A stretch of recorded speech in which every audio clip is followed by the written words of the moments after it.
చేశారా? ఇప్పుడు సార్ ఒక విషయం అడిగారు, మీకు అమ్మగారి ఇందాక నుంచి క్లాస్ చెప్పడం జరిగింది, అవునా కదా? మరి మాట్లాడమంటే ఎందుకు సిగ్గుపడిపోతున్నాడు? మీకు మన మీటింగ్లో కూడా నేను చెప్పాను, ఏం చెప్పాను? స్టేజ్ ఫియర్ అన్నది లేకుండా చేసుకోండి. ఫస్ట్ ఆఫ్ ఆల్ ఆడపిల్లలు లేదు, మగపిల్లలు లేదు.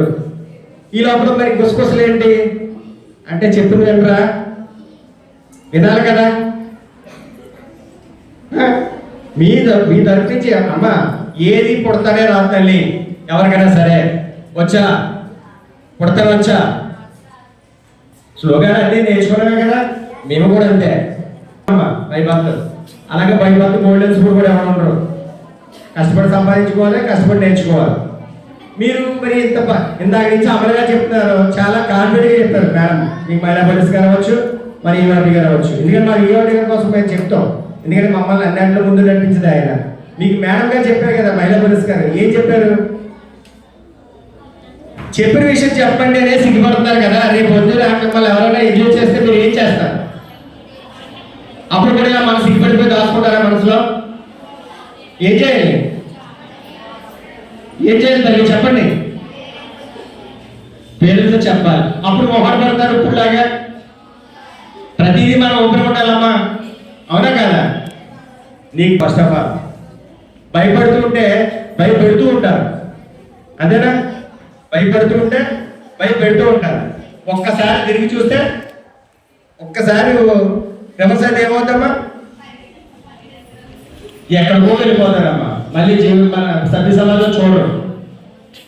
ఎందుకంటే ఇప్పుడు చట్టాలు అనేటువంటివి ఇవన్నీ కూడా మీకు పూర్తి అవగాహనతోటి ఏదైతే చెప్పారో అవన్నీ పాటించాలి.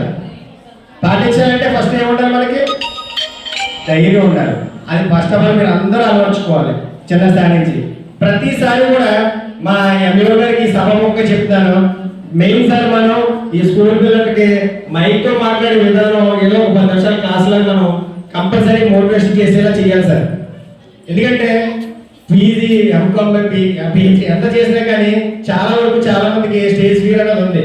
అందువల్ల ఏమవుతుందంటే మన మనసులో ఉంటుంది, నేను ఇలా చెప్పాలి మంచి విషయం, కానీ మైక్ అడుగుతున్నప్పటికీ ఓడికి వచ్చేస్తుంది.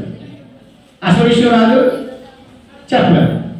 ఇది కూడా మన డైలీ రెగ్యులర్ క్లాసులతో ఈ మోటివేషన్ అనేది కూడా ఒక 10 నిమిషాలు మాత్రం కేటాయించి వీళ్ళందరూ కూడా ఎవరైనా చెప్పమంటే ధైర్యంగా ఎదురుకొచ్చి మైక్ నాకివ్వండి అని చెప్పాలనుకునే విధంగా మా మామిడి పిల్లలను తయారు చేయాలని, అదేవిధంగా మా వంతుగా మీకు ఏ సహాయ సహకారం అందించవలసిన మేము అందిస్తామని తెలియజేస్తూ ఈనాటి చక్కటి అవకాశం ఇచ్చినటువంటి మా యువత గారికి మరియు కమిటీ సభ్యులకు, ఇక్కడ మన హెచ్ఎం గారికి, మరియు అభివృద్ధి గారికి, ఇక్కడ మా మాస్టర్ గారికి, వీళ్ళందరూ కూడా ప్రత్యేక ధన్యవాదాలు తెలియజేసుకుంటూ థ్యాంక్ యూ.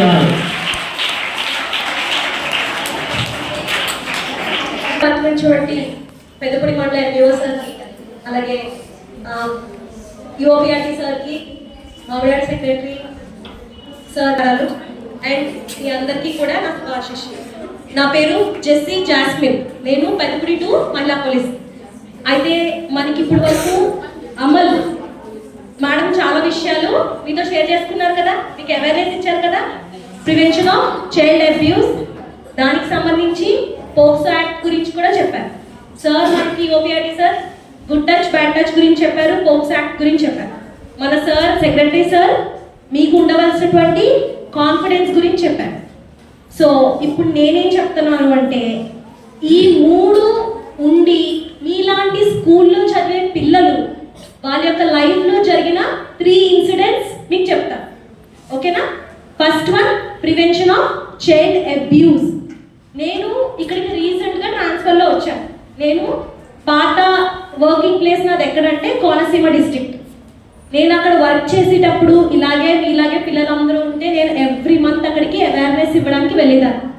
అవేర్నెస్ ఇచ్చి ఇలాగే మనకు అమల్ మేడం ఎలా అయితే మీకు అవేర్నెస్ ఇచ్చారో అలాగే నేను అవేర్నెస్ ఇవ్వడానికి వెళ్ళినప్పుడు వాళ్ళందరూ చక్కగా విని వాళ్ళ యొక్క కాన్ఫిడెన్స్ని బయట పెట్టి, వాళ్ళకి ఒక అతను అబ్యూస్ చేశారు.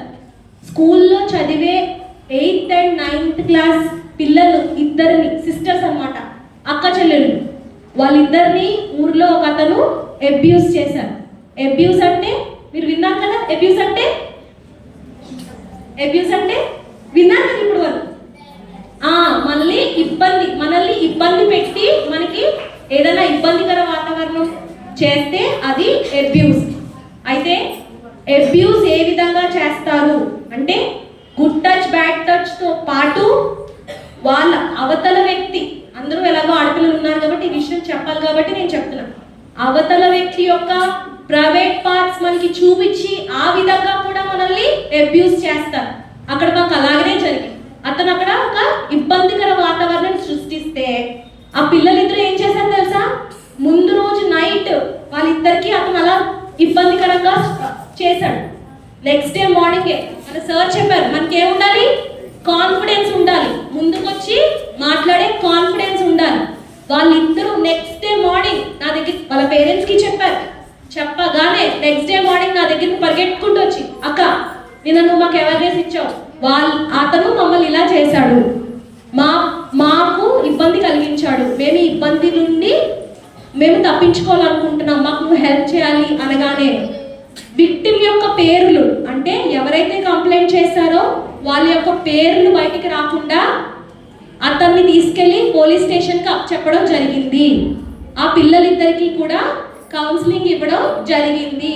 సో మీరు ధైర్యంగా ముందుకి వచ్చి చెప్తేనే రేపు పొద్దున మీకు ఎటువంటి ఇబ్బంది కలగకుండా ఉంటుంది. అబ్యూస్ అంటే ఇలా కూడా జరగచ్చు. వాళ్ళు మీ మీదకి వచ్చి చేతులు వేసి మిమ్మల్ని ఇబ్బందికరంగా చేయడమే కాకుండా వాళ్ళ యొక్క ప్రైవేట్ పార్ట్స్ చూపించి ఆ విధంగా కూడా మిమ్మల్ని అబ్యూస్ చేయొచ్చు. అలా చేసినప్పుడు మన సార్ చెప్పినట్టు మీలో ఉన్న కాన్ఫిడెన్స్, ధైర్యం తెచ్చుకుని ముందుకు వచ్చి చెప్పాలి. అలా చెప్పాలి అంటే ఇలా ఎప్పుడైనా మీటింగ్స్ జరిగినప్పుడు ముందుకు వచ్చి మాట్లాడాలి. అదొకటి కాన్ఫిడెన్స్కి సంబంధించి.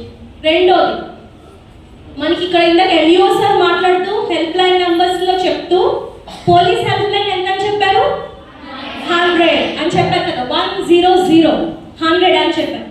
సేమ్ ఇదే ఇలాంటి స్కూల్ పిల్లలే, గవర్నమెంట్ స్కూల్ పిల్లల కోసమే నేను చెప్తున్నాను.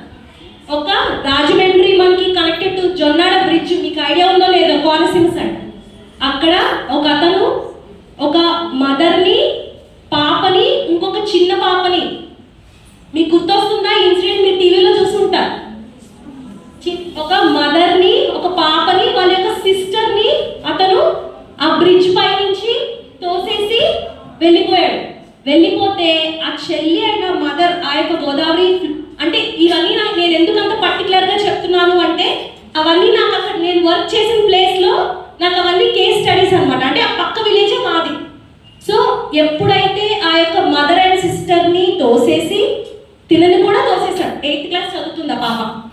తోసేస్తే తిని ఏం చేసింది మీకు గుర్తుందా, ఒక బ్రిడ్జికి ఉన్న ఒక పోల్ని పట్టుకుని ఎర్లీ మార్నింగ్ వరకు తను అలాగే పట్టుకుని ఉండి తనకి అప్పుడు ఏమొచ్చింది, వెంటనే సమయస్ఫూర్తి, వెంటనే తనకి మాకు అవేర్నెస్ ఇచ్చారు, పోలీస్ నెంబర్ 100, పోలీసు కొడితే వచ్చి మమ్మల్ని రక్షిస్తారు, నన్ను రక్షిస్తారు అని ఆ అమ్మాయి గుర్తు తెచ్చుకుని వెంటనే తనది ఒక చేత్తో ఫోన్ని పట్టుకుని తన జోబులో ఉన్న ఫోన్ తీసి 100కి ఫోన్ కొట్టింది.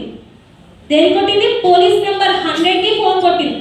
ఎప్పుడైతే 100కి ఫోన్ కొట్టిందో వెంటనే డ్యూటీలో ఉన్న కానిస్టేబుల్, ఎర్లీ మార్నింగ్ అది, డ్యూటీలో ఉన్న కానిస్టేబుల్ వచ్చి తన్ని లాగి రక్షించి ఆ అమ్మాయి డీటెయిల్స్ అన్నీ చెప్తే వాళ్ళని ఎవరైతే అతను తోసేసారో అక్కడి నుంచి అతని డీటెయిల్స్ చెప్తే అతన్ని పట్టుకోవడం జరిగింది.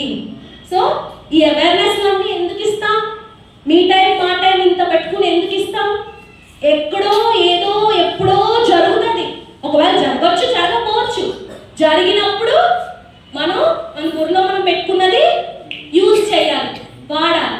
సో అలా ఆ అమ్మాయి 100 కొట్టి సేవ్ అయింది. మన ఎంఈఓ సార్ ఇప్పుడే డిస్కస్ చేశారు కదా హెల్ప్ లైన్ నెంబర్స్ గురించి. అదొకటి. First one confidence. అబ్యూస్ని మనం అస్సలు ఎంకరేజ్ చేయకూడదు, ముందుకొచ్చి చెప్పాలి. అదొక కేస్ స్టడీ చెప్పాను.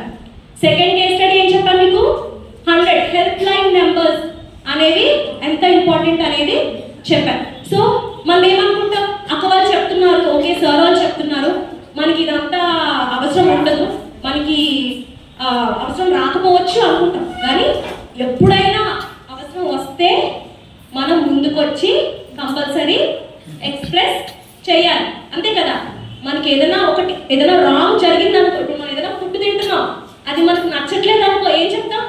నాకు ఇది నచ్చట్లేదు మమ్మీ, నాకు ఇది వండగానే ఎంత స్ట్రాంగ్గా కాన్ఫిడెంట్గా చెప్తాము, అలాగా చెప్పాలి. సో ఆ ఇద్దరు పిల్లలు ఒకరు ఏం చేశారు, అబ్యూస్ని, మాకు అబ్యూస్ వద్దు, మాకు అతను మమ్మల్ని ఇబ్బంది పెట్టాడు అని చెప్పేసి ముందుకొచ్చి చెప్పారు. ఇంకొకరు పోలీస్ హెల్ప్ లైన్ నెంబర్ 100, అంత డేంజర్ సిచ్యువేషన్లో ఉండి కూడా తను అంతలా ఆలోచించింది. మనందరూ ఇక్కడ ఎలాగో కూర్చుని ఉన్నాం కదా, వచ్చి మాట్లాడవచ్చు. సో ఈ విధంగా మనకి మీలా గవర్నమెంట్ స్కూల్లో చదివే పిల్లలు ఈ విధంగా ఉన్నారు కాబట్టి మనం కూడా వాళ్ళ ఇన్స్పిరేషన్ కింద తీసుకుని మనకి ముందుకు వెళ్ళాలి. మీరందరూ అలా ఉంటారని, మొత్తం అందరినీ నేమ్ టు నేమ్ పేరు పేరున అలా ఉండాలని నేను మీ అందరి నుంచి ఆశిస్తున్నాను.